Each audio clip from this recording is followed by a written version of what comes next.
Tariq Elite on Tariq Elite Radio. You're going to hell, Shonda. Hey, because you're a hoe. Welcome back to the Tariq Elite Radio Show, family. I am your gracious host. It is me, Tariq Elite Nasheed, Tariq Nasheed King Flex, TN, that nigga, broadcasting live right here in downtown Atlanta. The Atlanta skyline looks beautiful at night, man. It's a real fly, mellow vibe. I'm looking at the skyline. It's beautiful. There's some moist niggas out on the corner selling heroin. It's just a wonderful goddamn sight out here in the lovely Atlanta.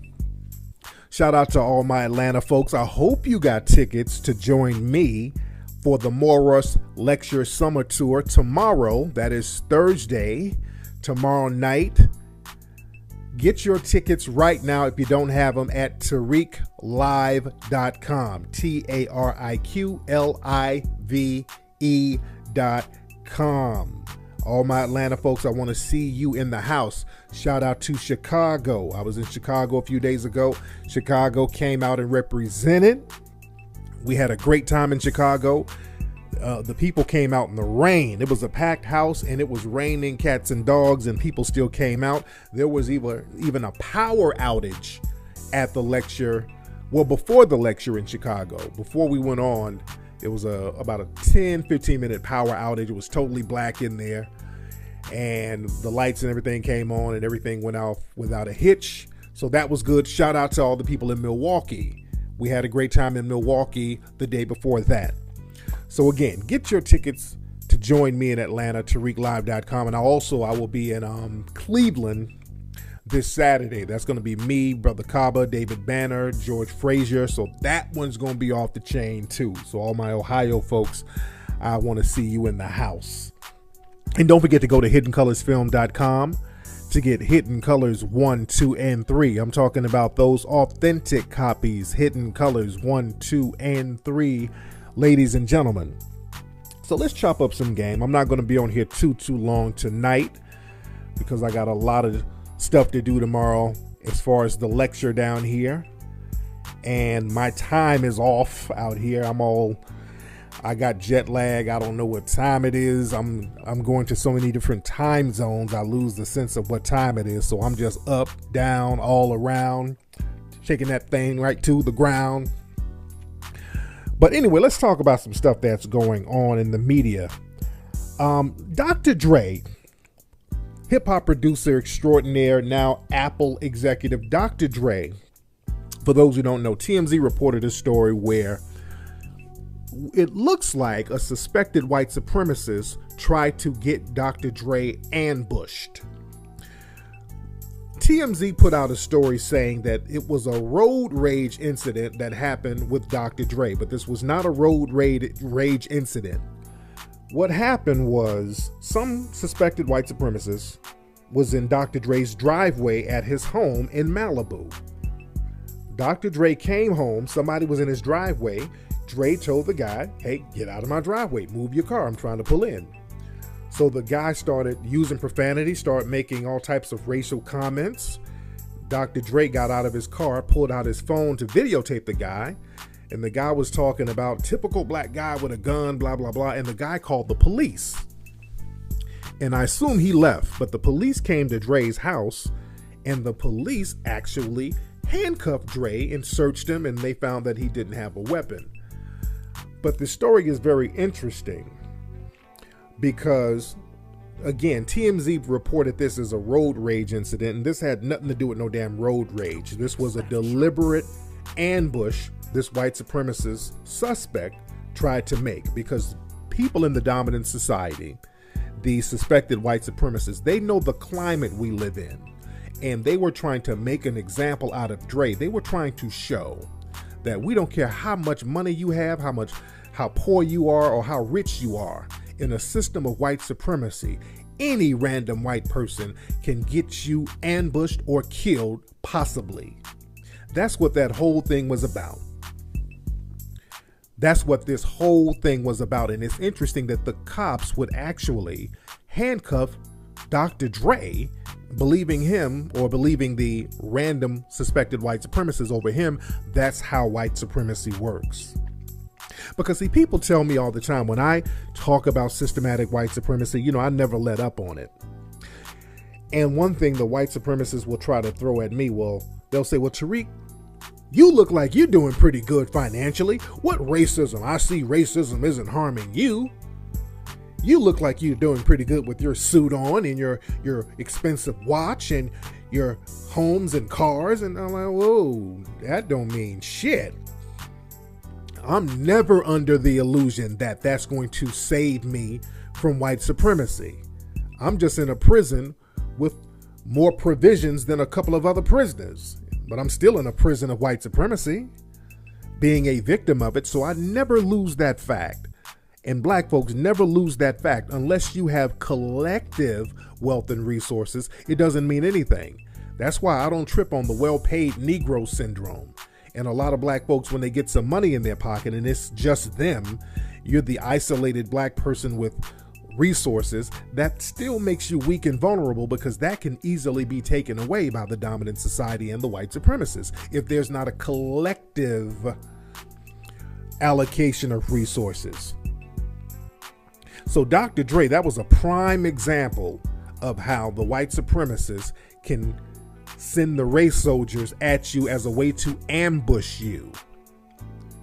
And I think that was very deliberate what the guy tried to do. They said something about the suspected white supremacist tried to make a citizen's arrest, and I think he went and filed a police report. So this guy, he's trying to get Dre killed, and his second bet was to try to get a money grab. So if he goes and files some kind of bogus ass charge, he can possibly get some money out the deal. He knew exactly where Dr. Dre's house was. This fool and looked up somewhere online and found out where Dr. Dre's house was and tried to set him up. That's all that was, because they know that the police will more likely be susceptible to believing a suspected white supremacist over a black person, no matter how wealthy or well known the black person is. Because they could have killed Dre.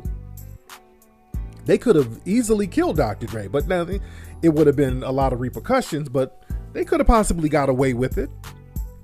And that's the new thing. These suspected white supremacists going up to the homes of artists. They did that with Joe Buttons a couple of days ago. There was some goofy teens. Somebody said they were Indian or whatever, but they looked like they were little suspected white supremacists to me when I saw them. They had the appearance of suspected white supremacists. So I'm just going to assume that they're white supremacists.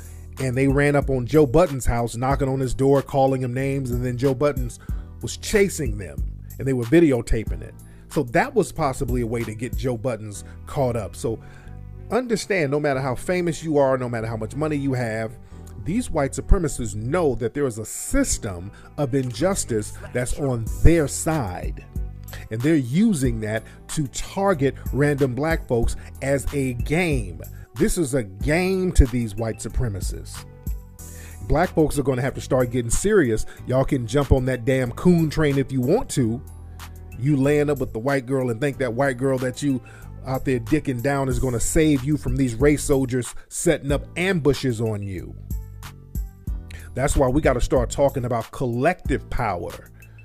We got to get off that thing. Well, I got mine. Fuck all these other niggas. What about black on black crime? No, that shit, they flip it on you.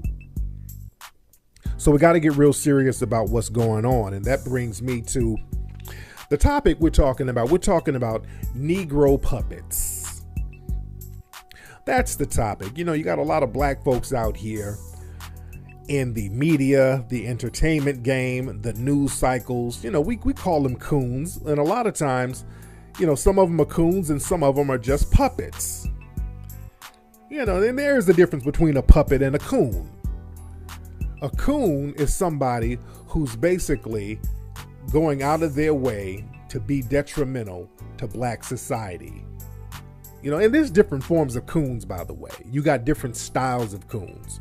You got the soft shoe coons, you got the hard tap dancing coons, you got the full-fledged coons, you got the butter biscuit eating coons, you got the bunny ruckus coons, you got the Sambo coons. It's just different types. I might have to do a whole show going on and on about the different levels of coonery that goes on.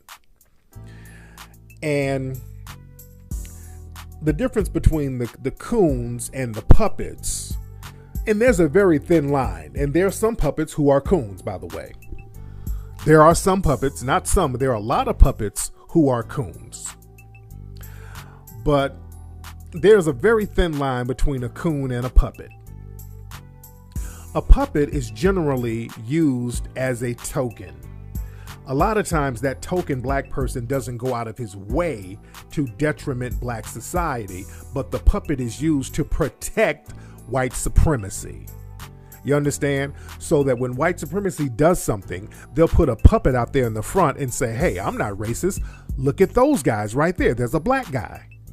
For example, back in the 60s, and even now they do this now, when it was illegal to have segregated schools, what they would do, the white supremacists would get two black people and say, hey, look, we're not segregated. There's two black people right there. So they'll let in two black kids and say they're not segregated. Two black kids meant integration, so therefore they're not racist. There's two black people there. So the black people are not necessarily coons, they're just usually token puppets. And this happens a lot. Now, again, there are a lot of puppets out here who are straight up coons. And there's a lot of puppets out here who are soft shoe cooning. And that brings us to Michael Jordan's ass. All right? Now, I know everybody want to be like Mike, and we love Mike, and we love the shoe, and Mike is the greatest player and all this old stuff. But Mike kind of did some soft shoe tap dancing recently with a statement, and I'm using statement in quotations, that he put out about all of the killings and the murders of black people out here at the hands of race soldiers. Because a lot of people have always criticized Michael Jordan for not speaking up for black issues. And because so many black people are being harmed out here now, and there are other athletes saying stuff about it, I think Mike felt a little pressure to come out and say something and quote unquote do something. But if you're going to do something, do something. If you're going to just kind of half-ass and just kind of bullshit around and pretend you're doing something when you're really not, don't start with the jive ass. Don't start jive assing. And basically, Michael Jordan did a little jive ass, and I'm going to go ahead out on a limb and say it. And I was talking about this on Twitter. Other people were talking about it on Twitter.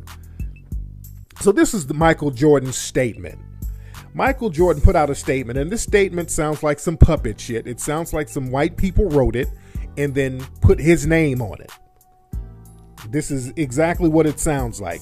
This is what his statement said. This is Michael Jordan saying, I can no longer stay silent. As a proud American, a father who lost his own dad in a senseless act of violence, and a black man, I've been deeply troubled by the deaths of African Americans at the hands of law enforcement and angered by the cowardly and hateful, targeted, and killings of police officers. Now, let me stop right there. Now, I have a problem with that right there, because when it got to talking about the death of African Americans, he's deeply troubled by the death. But when he's talking about the targeting of police officers, that's cowardly and hateful. They put those extra adjectives on it. So right there, I already knew, here we go. Because what's cowardly and hateful is the targeting of African Americans, especially children. Killing Tamir Rice was hateful. Killing Mike Brown was hateful. All that bullshit about he was a thug who tried to run through the bullets to get Darren Wilson, that's a crock of bullshit, and they know it. The killing of Trayvon Martin, that was hateful and cowardly. The killing of Alton Sterling was hateful and cowardly. You pin a man down and shoot him in the chest, that's hateful and cowardly. So we're going to use adjectives. You got just use it for all of it. Don't, when you get to the other shit, okay, it sounds like he turned into Stephen from Django a little bit on the first paragraph. So let me read some more of this. It says, I was raised by parents who taught me to love and respect people regardless of their race and background. So I'm saddened and frustrated by the divisive rhetoric and racial tension that seems to be getting worse as of late. I know this country is better than that. Let me stop right here. There is no racial tension. This is white domination. I wish people stop using these general, sorry, soft terms. This sounds like some Sheriff Clark shit. I said this on Twitter. Sounds like Sheriff Clark wrote this. My thing is, if we're going to challenge the system of white supremacy, you're going to have to call it by name. I don't give a fuck how much money you got. It's too late in the day for that. We're going to have to call this thing by name. I'm talking to all of you out there too, because y'all be doing the same thing.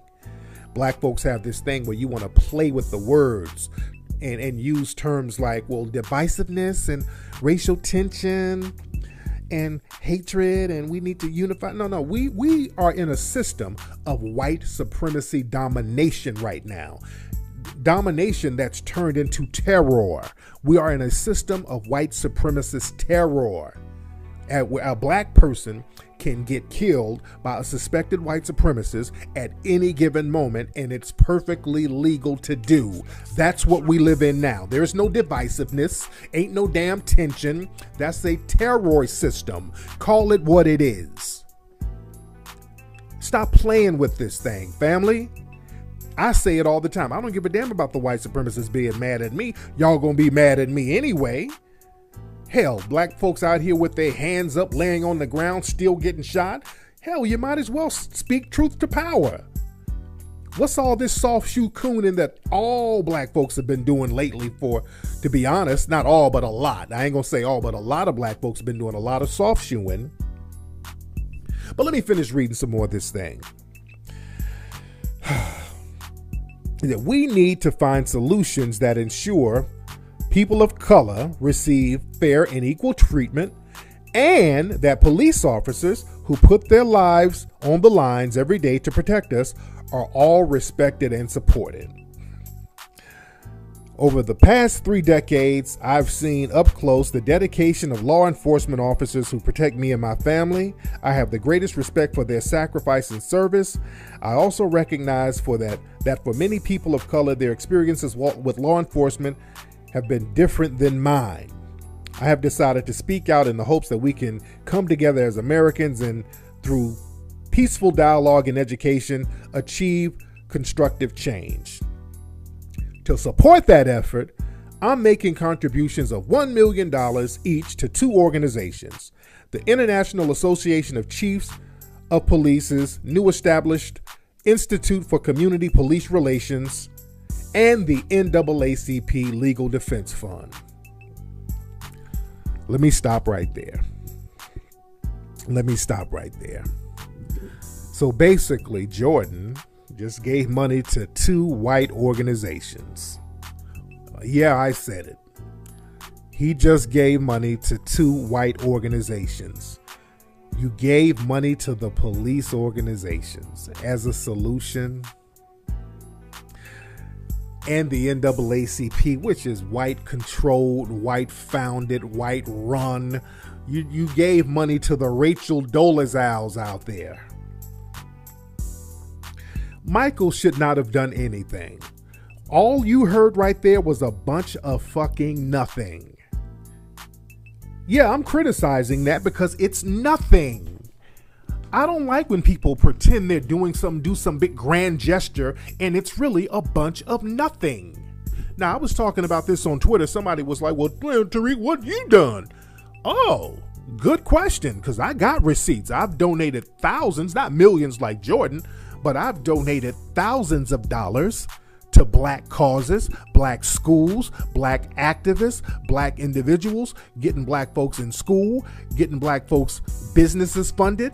I got receipts too. You can go on my Instagram and look at receipts. So I've donated thousands of dollars to specific black causes because those are the people who need it.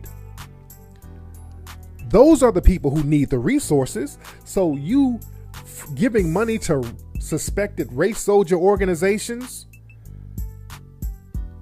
how is that going to stop them from terrorizing us? They don't need no money. They got money. That's why they can terrorize us, because you have these police unions which are really race soldier cartels that got resources to buy politicians, to control prosecutors, to control judges, to control the political process, the court process, and they already have funding and resources to keep their race soldiers out of jail for harming us. They already have resources. They didn't need your little money. If you were going to do something, you would create a defense fund for black folks for real, for real. Give that to some black folks where we can start some businesses so we can get in a political situation to get these race soldiers up out of these neighborhoods, or create a goddamn factory or something. I'm not the kind of person that's going to count anybody's money, because I don't like when people try to count mine. You know, I really don't like when people try to count the money of public figures, but don't pretend you're doing something when you're really not doing something. I got a real problem with that. So basically, Jordan came out very politically correct, didn't want to offend the race soldiers, but wanted to keep his demographic, black folks buying them damn shoes. He wanted to keep them, throw them a bone, so to speak. So that was real janky. I'm not in for the janky shit. If you're going to do something, do it for real. And what we need as black people living under a system of terror, we need protection mechanisms. We need mechanisms in place to protect us and to punish the race soldiers who harm us. We don't need police reform. We don't need better police training. We don't need better police community action, because that's what they were doing in LA. And this is why I disagree with rappers, cats out there in LA doing this whole kumbaya thing with the LAPD. All that going around them hugging and shaking hands and all that don't mean anything, because a couple of weeks later we saw what happened to Dre. They went up in Dr. Dre's spot and handcuffed this man because some stalker was at his house. Celebrities in LA get stalked all the time. LA is always in LA. There's always people stalking celebrities, going to their houses, looking over their fences, going in their yard. You never see white celebrities get handcuffed based on the words of some random fucking stalker. The stalker is usually arrested, because most law enforcement know that celebrities are targeted by people. They're always targeted. Somebody's like, oh man, Paris Hilton hit me. They always make up stuff. But Dr. Dre did not get the benefit of the doubt, because remember, Dr. Dre, the NWA movie, that's been playing lately. So a lot of people have been talking about that "Fuck the Police" song and all that. So these people, the race soldiers working in law enforcement, seemed like they were looking for a reason to go get the "Fuck the Police" guy and make an example out of him. They were looking for a reason to go to Dr. Dre's house and cuff him up and shake him down a little bit and kind of put him in his place as a way of saying, yeah, we know you are a billionaire, but we can still shake you down. You still have to bow down to us, billionaire. And I think they're still looking for ways to cite him. I heard they gave him some kind of citation or something. So they're still looking for a way to find a way to wiggle a prosecution out of him. So again, black folks, we got to understand, your money don't mean nothing if it's just you. It has to be a community. There has to be a community of resources. We got to understand that game. Because right now, these race soldiers, they're very emboldened right now. You got people like David Duke, well-known white supremacist, talking about running for Senate. We see what happened in the Freddie Gray case. Marilyn Mosby out of Baltimore had to drop all the remaining charges because she realized that she was not going to get a conviction. She realized she wasn't going to get a conviction for any of those officers. Basically, the white supremacists, they control the judges and they control some of those figureheads out there.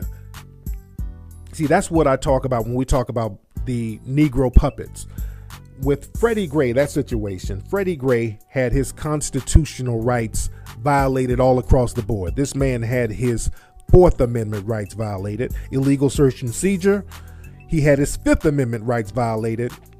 One, the due process, that part was violated. He didn't get due process under the law. Second, it was a double jeopardy, because with double jeopardy, according to the Fifth Amendment, you're not supposed to punish somebody for a previous crime that they've already served for. And the media, they've been punishing that man. When you start calling people a thug and all that who deserve to die, that's a violation of the Fifth Amendment, because it's double jeopardy. You don't repunish somebody for a crime that they've already been punished for. This whole thing where they try to dig into a black person's background, talking about, well, they deserved it because they had a record back in the day, or they got arrested 10 years ago. That's that Alton Sterling thing. They tried to point to his record from 10 years ago, saying that he deserved to die because of that. That's double jeopardy. It goes against the Fifth Amendment of the Constitution. Then we go to the Eighth Amendment with the cruel and unusual punishment. The punishment is supposed to fit the crime according to the Constitution. You're not supposed to die because somebody said you resisted arrest, which you didn't. Again, look at all these violations. The 13th and 14th Amendment. You're supposed to get due process under the law, and your life, liberty, or property should not be taken unless there's due process in the law. So that was violated. So I always go to the Constitution. Black folks, stop having these emotional arguments with the white supremacists. If you want to shut them up, start citing the Constitution. See, these white supremacists like to get into these emotional arguments with black folks because they know that we get emotional. I stay on the law. Bring it back to the Constitution, because they always ignore the Constitution, especially these Constitution thumpers.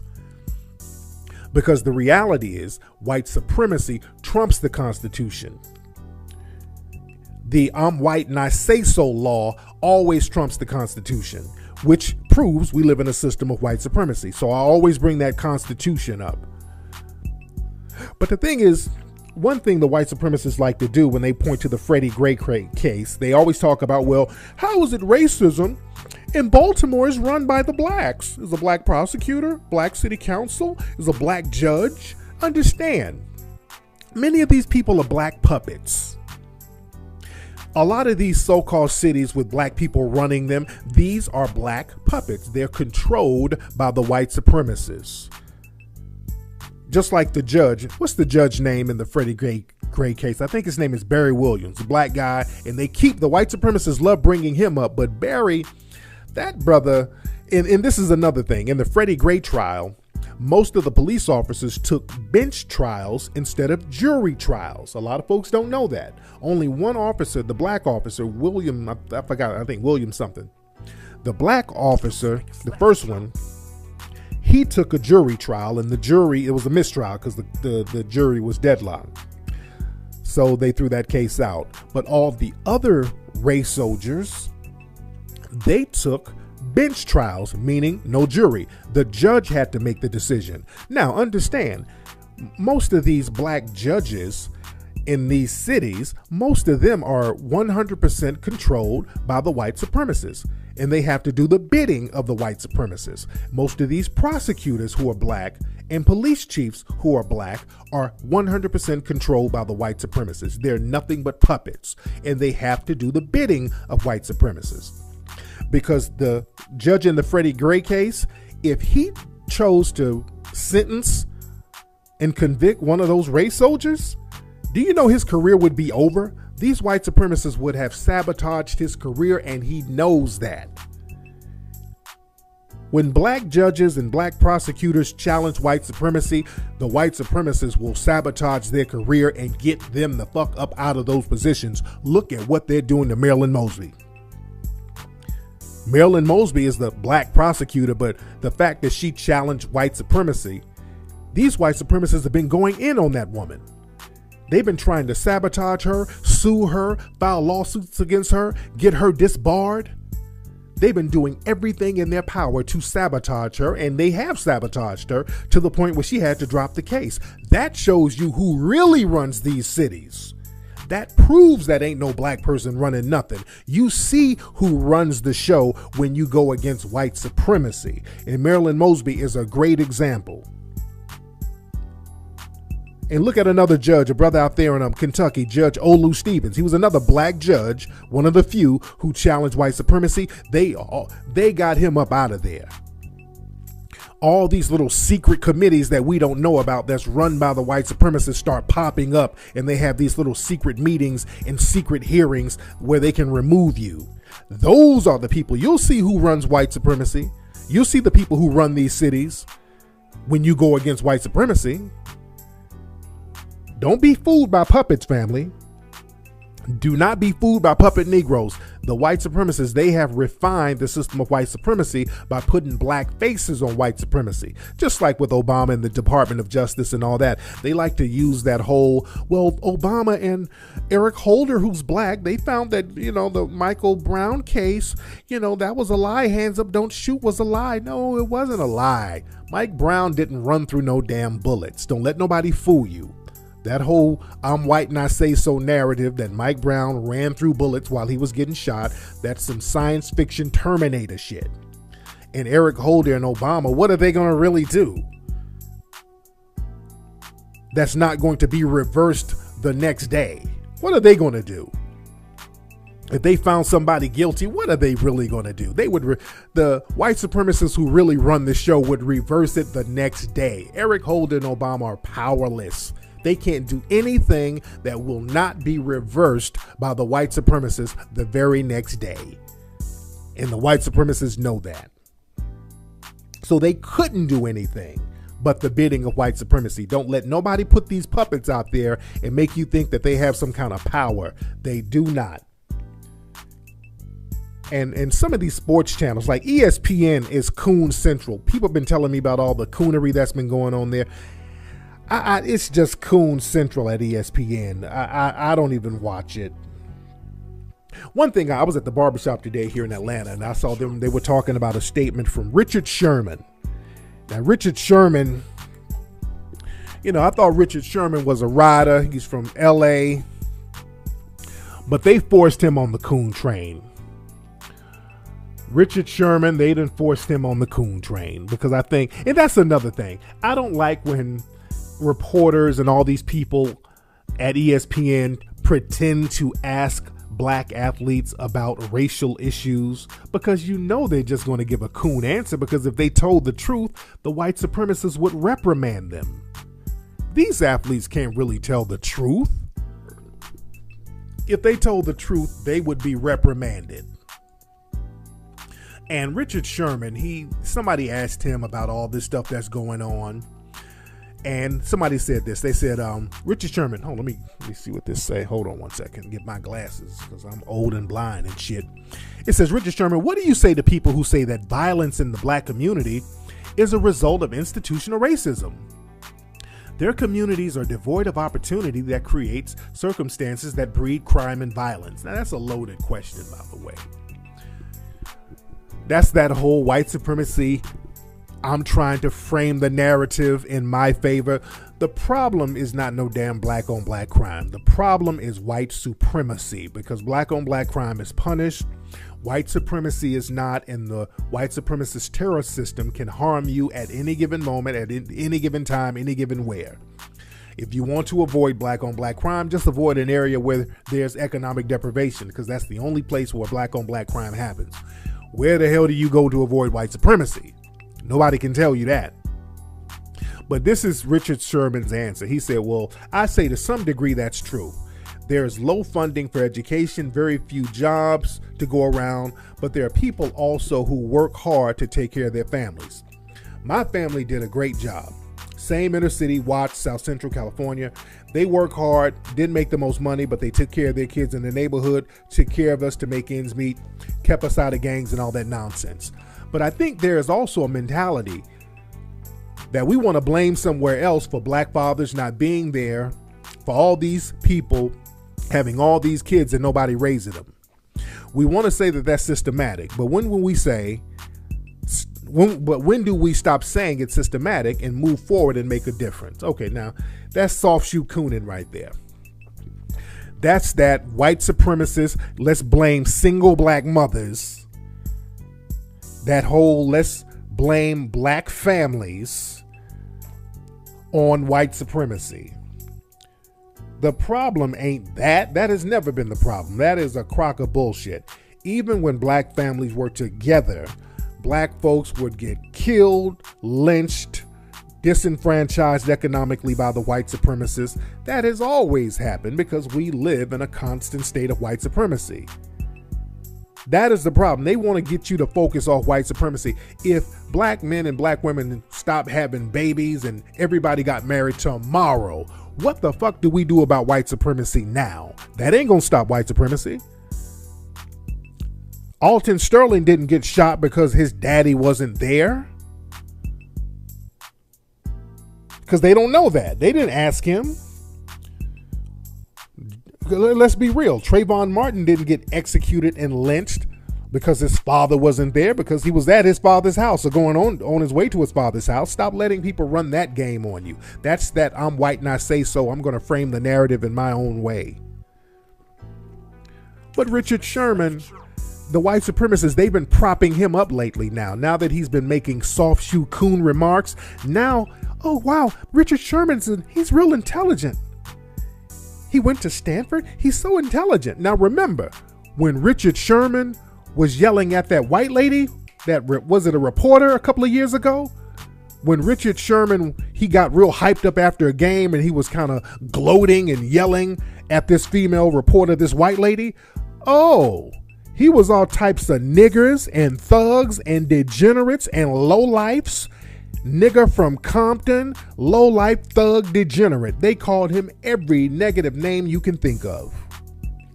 Now that he's soft shoeing on the coon train, oh God, he's from Stanford and he's so well spoken. I love his talking points. Now that he's a puppet for white supremacy. So you got to watch that. When the white supremacists are giving a Negro too many props, that's usually a red flag. And the white supremacists, they will always prop up a Negro who will say negative things about black folks, like that Sheriff Clark. And I was in Milwaukee, and everybody in Milwaukee, they've been telling me Sheriff Clark, he's been a coon for years. But the only time they bring Sheriff David Clark out is for him to talk down on black people. That's the only reason they bring him out. Every time you see him come out, just guarantee he's going to say something crazy about black folks because he's their puppet. It's really the white supremacists saying that, but they get to hide behind him. Understand that he is nothing but a puppet for white supremacy. Whenever CNN, and I was just on CNN last week, or Fox News, whenever they put that man on television, that is CNN and Fox News and MSNBC saying that, and they're just hiding behind him.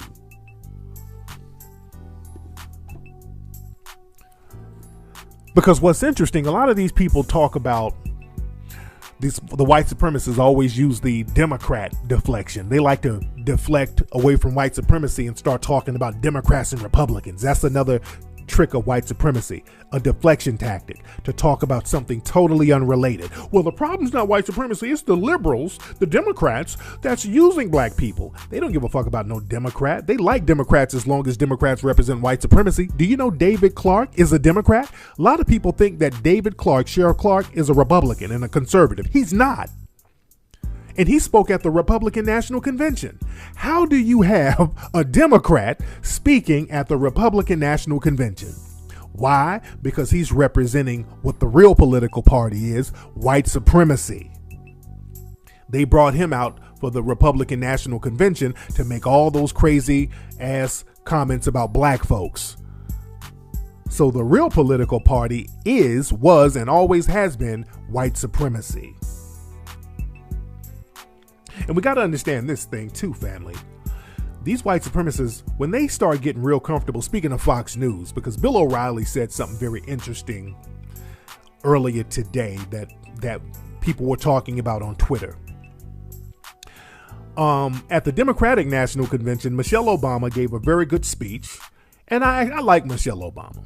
I like Michelle Obama. Now, she could be just spewing a bunch of bullshit, but Michelle Obama, she's more thorough than Barack Obama to me. Michelle Obama, she's more thorough to me. To me, I would like to see her run for president, to be honest. But she said something about being in the White House and the White House being built by slaves, which was true. And Bill O'Reilly, he came out with his little talking points. And with the white supremacists, it's always, yeah, but. They always have to minimize something. And he came out talking about, yeah, Michelle Obama was correct that the White House was built by slaves, but it was also built by Irish immigrants and Scottish immigrants and these immigrants and that immigrant. And Bill O'Reilly said, yeah, there were slaves who built the White House, who helped build it, but these were well-fed slaves and they were well-housed. And that food and housing was paid for by the federal government. This fool got on television and used the, well, black slaves, yeah, you were enslaved, but you were fed well and you were housed well. See, that's that whole white supremacist narrative that slavery was somehow a plus for black people. That's that whole white supremacist narrative, like slavery actually helped us.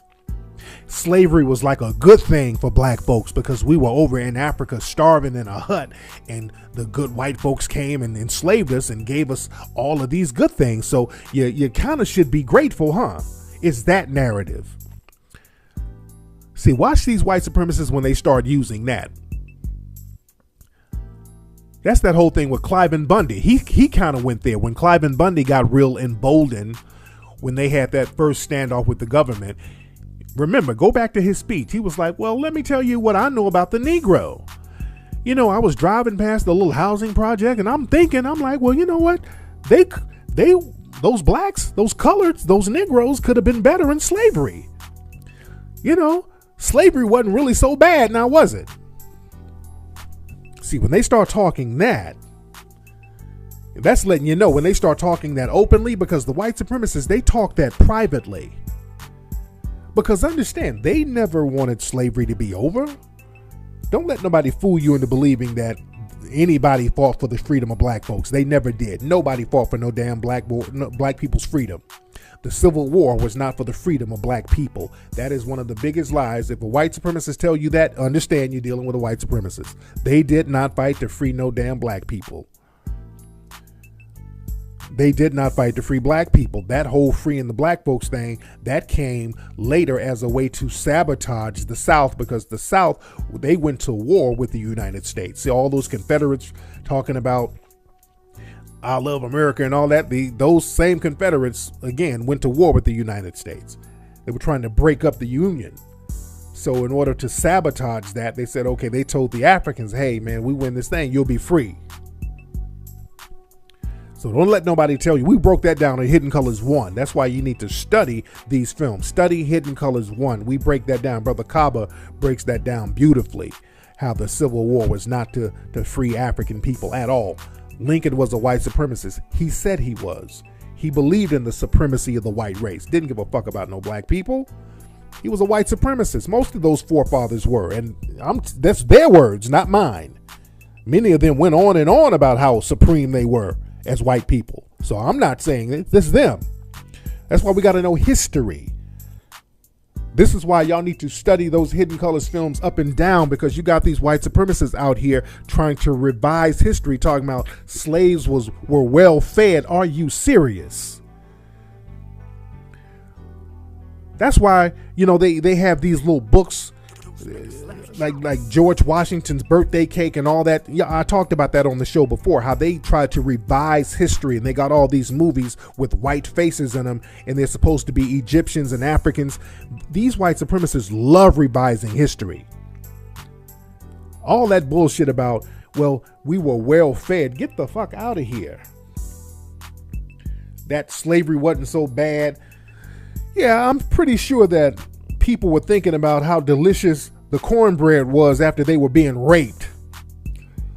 I'm sure people were thinking about all those delicious chicken wings they were going to get while they were in the bottom of a slave ship, which is a big giant toilet, according to Neely Fuller. And that's absolutely correct. He said slave ships that we were shipped in were nothing but giant toilets, because we were in the holes of the ship where there was piss, shit, menstrual blood, vomit, and you had to lay up in that 3 months. Oh yeah, we just couldn't wait to eat a delicious meal after that.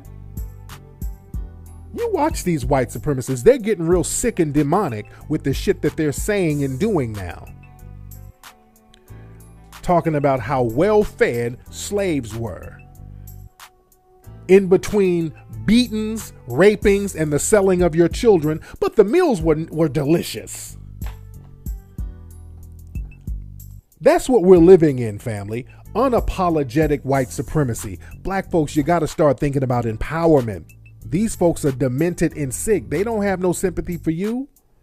When they start talking about how good the food was for you during slavery, that should let you know I don't take my grievances to them. I always turn to black folks and look at us like, okay, what are we going to do to empower ourselves? I don't even bring it to them unless I'm debating them to show you how to shut down their talking points. But when they start talking about how well housed and how well fed you were as a slave, how about don't enslave people? How about don't rape people and sell their children? Don't tell me what the menu is in a torture house. Fuck out of here. And people sponsor that. Understand, major corporations sponsor that. We need to start looking at the sponsors on O'Reilly's show to back that type of shit up. Let me tell you something. They wouldn't come out there and say no shit like that about Jewish people. They won't come out and say, well, yeah, you know, they put gas up there in those gas chambers, but the gas smelled great. It smelled like perfume. They wouldn't say that in a million years because they know them sponsors would get hit up. But because we're not organized, because we don't have a code, because we don't have a financial base, we're wide open and we're weak, and they can get on television and tell us that slavery wasn't so bad because, yeah, you were being raped, brutalized, your mama was being sodomized, your sons were being molested and sold, your uncle was getting whipped and castrated, your sister was getting bred, you had to pick cotton every day, all your life, you had to get beaten, your foot chopped off, chains, but you ate good, so what you complaining about? When people start saying shit like that, that justifies in their mind and to the minds of the public that it's okay to harm these people. And we live in a new Nazi system, and don't let their Negro puppets fool you, because Fox News is good for putting Negro puppets up there. And I don't get too caught up in the puppets. I kind of laugh the puppets off. That's why we have the coon train to ridicule the Negro puppets. And let's be real, Obama's a Negro puppet. Obama's about to be out of office. Obama has not done one single solitary thing to help black folks, and we're being targeted the most. And that man has had a hateful indifference towards us, and he should be ashamed, and black folks should be ashamed for not calling him on that. And I said this in Chicago, where he's from. I said that in Chicago, and they felt me. They felt me on that. We got to get off this whole thing where we want to be quiet about Obama leaving us out there to dry, not saying or doing anything, and we're being exterminated systematically. We're being targeted in a system of terror, and we cannot sit up here giving props to these Negro puppets. I don't give a fuck how much money they have, how much fame they have. If they cannot do anything or represent us, we charge them to the game. If they're not going to speak up for us, we got to charge them to the game. All right, man, that's been it for today's episode of the Tariq Elite Radio Show. Don't forget to go get tickets to join me right here in Atlanta tomorrow. Get your tickets at TariqLive.com. Don't forget to go to HiddenColorsFilm.com to get Hidden Colors 1, 2, and 3. Get Hidden Colors 1, 2, and 3. I will chop it up with you guys. I will see y'all in Atlanta tomorrow. I will see you in Cleveland this Saturday. And I will see you in Phoenix on August 6th. And I'll talk